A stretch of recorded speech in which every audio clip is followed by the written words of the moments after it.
ஏமா அப்பளமா வறுக்க போறீங்க காலையிலேயே? டேய், அப்பளம் வறுக்கிறதுக்கு இவ்வளவு பெரிய பாத்திரமா?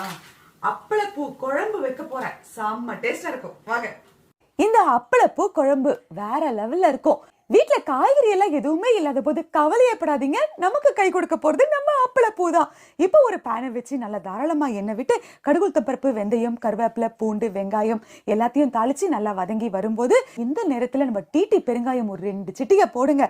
மனம் வீட்டையே தூக்கும். அடுத்தது கரைச்சி வச்ச தக்காளியும் சேர்த்து நல்லா வதக்கினா எண்ணெய் எல்லாம் பிரிஞ்சு வர நேரத்துல தேவையான அளவுக்கு உப்பு, ஒரு சிட்டிகை மஞ்சத்தூள், மிளகாய் தூள் இது எல்லாத்தையும் சேர்த்து ஒரு பரட்டி வச்சுட்டு கரைச்சி வச்ச புளியை இது கூட சேர்த்து தேவையான அளவுக்கு தண்ணியை விட்டு நல்லா கொதி வரும்போது அப்படியே குழம்பை இறக்கி வச்சுட்டு ஒரு பேனை வச்சு எண்ணெய் ஊத்தி அப்பளத்தை பொரிச்சு இது 2 உடைச்சு இது மேல அப்படியே அப்பளத்தெல்லாம் போட்டு ஒரு கிளறி வச்சிடணும். அடுத்தது சுட சுட சாதத்தை போட்டு இந்த அப்பளத்தோட குழம்பு அள்ளி ஊத்தி ஒரு ஸ்பூன் நெய்யும் விட்டு கலந்து எடுத்து சாப்பிட்டா அப்பா என்ன டேஸ்ட்!